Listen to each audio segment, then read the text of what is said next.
بسم اللہ الرحمن الرحیم۔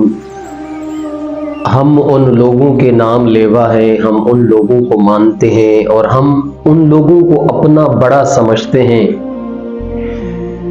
اور ان کے نام کے نعرے لگاتے ہیں، لیکن شرط یہ ہے کہ ان لوگوں جیسی زندگی بھی گزارتے ہیں یا نہیں گزارتے، دیکھنا یہ ہے۔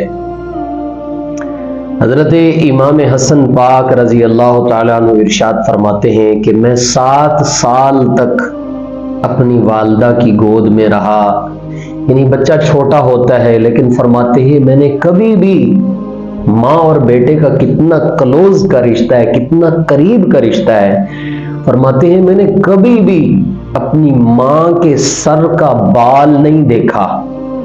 اتنی بڑی بات، اور ہم ان لوگوں کے نام لیوائیں، ان لوگوں کو مانتے ہیں، لیکن آج ان لوگوں کا نعرہ لگانے کے بعد ہم لوگوں کی نمائش کہاں ہوتی ہے؟ شادی حالوں میں ہم لوگوں نے اپنے بال کہاں کھولے ہوتے ہیں؟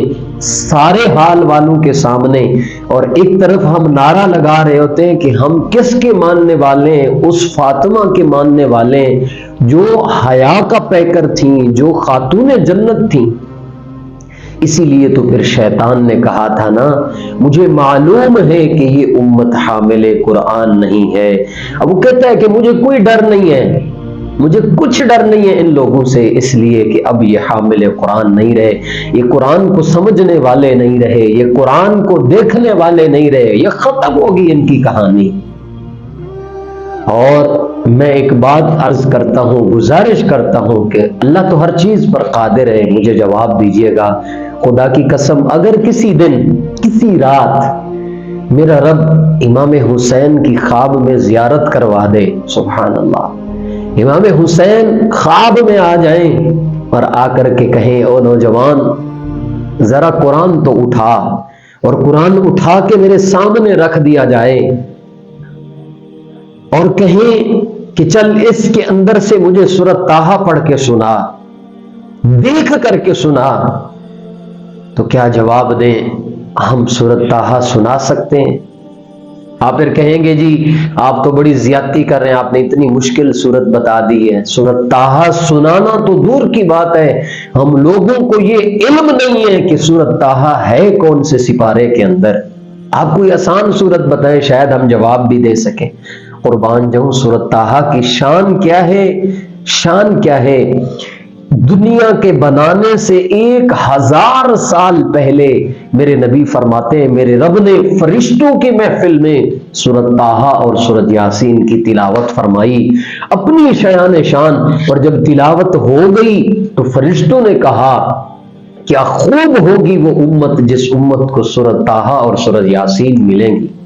قربان جاؤں، اس سورت کی وہ شان ہے کہ جس کے بارے میں میرے نبی صلی اللہ علیہ وسلم نے ارشاد فرمایا یہ میرا قدیم مال اور قیمتی اثاثہ سورت ہے۔ قربان جاؤں، اس سورت کی وہ شان ہے کہ جس کے بارے میں، جس کو سن کے امیر المؤمنین حضرت عمر بن خطاب رضی اللہ تعالیٰ عنہ ایمان لائے۔ کہاں چلے گئے ہیں ہم لوگ؟ قرآن کی اتنی شان ہم کیسے سنائیں گے امام پاک کو؟ ہم نے تو سال ہو گئے، صدیاں ہو گئیں، سال گزر گئے، ہم نے تو قرآن کو کھولا ہی نہیں، ہم نے تو کھول کے دیکھا ہی نہیں۔ امام محمود غزنوی کا جب انتقال ہوا، خواب میں کسی کو ملے تو کسی نے پوچھا ہاں جی کیا ہوا آپ کے آثار؟ تو فرمانے لگے اللہ رب العزت نے مجھے معاف فرما دیا ہے۔ سبحان اللہ۔ تو میں کس عمل کی وجہ سے اللہ نے تمہیں معاف فرمایا؟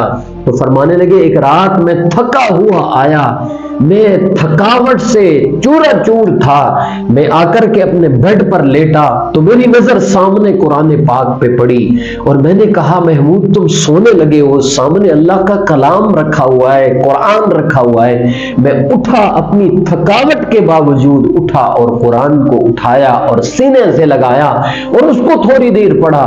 اللہ رب العزت نے فرمایا محمود تمہارا یہ عمل ہمیں اتنا پسند آیا ہے، جاؤ ہم نے تمہیں معاف کروا دیا، تمہارا یہ ادب اتنا پسند آیا ہے۔ قربان جاؤں، اگر محمود ادب کرے تو میرا رب اس کو معاف کر دے۔ اگر ہم آج قرآن کو پڑھیں گے تو اللہ ہمارے ساتھ کون سا معاملہ فرمائیں گے؟ اسی لیے تو شیطان نے کہا تھا مجھے معلوم ہے یہ امت حامل قرآن نہیں ہے۔ ہاں قربان جاؤں، ہم لوگوں نے کربلا سے امام حسین، ہم نے کربلا سے یہ سبق سیکھا بس سبیل لگاؤ، لنگر بانٹو، لیکن ہم نے کربلا سے امام حسین سے یہ سبق نہیں سیکھا کہ صبر کیا ہے، قرآن کی تلاوت کیا ہے، تھا ہی کیا بس سر نیزے پہ اور قرآن کی تلاوت۔ قرآن اتنی بڑی چیز ہے، قربان جاؤں میرے نبی صلی اللہ علیہ وسلم نے خود ارشاد فرمایا، حضرت عبداللہ ابن مسعود سے آپ نے فرمایا عبداللہ مجھے ذرا قرآن پاک سناؤ، تو حضرت عبداللہ ابن مسعود رونے لگے، فرمایا حضور میں کیسے آپ کو قرآن سنا سکتا ہوں، اس قلب اطہر پر اللہ نے خود قرآن اتارا ہے، میں کیسے سناؤں؟ میرے نبی نے فرمایا عبداللہ میرا بھی دل کرتا ہے میں کبھی کسی کی زبان سے اللہ کا کلام سنوں۔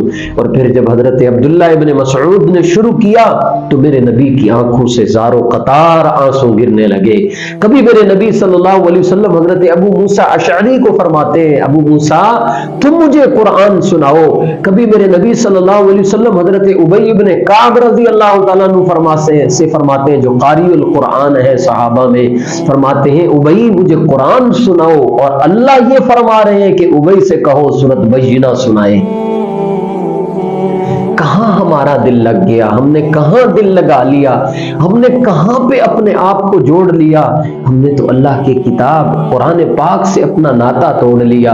اسی لیے تو علامہ اقبال نے کہا تھا ہم خوار ہوئے تارک قرآن ہو کر، ہم ذلیل ہو رہے ہیں، ہم رسوا ہو رہے ہیں اللہ کی کتاب کو چھوڑ کر کے، اللہ کے کلام کو چھوڑ کر کے۔ اللہ مجھے آپ کو ہم سب کو قرآن پاک کو اپنے سینے سے لگا کر قرآن کو پڑھنے اور اس پر عمل کرنے کی توفیق عطا فرمائے۔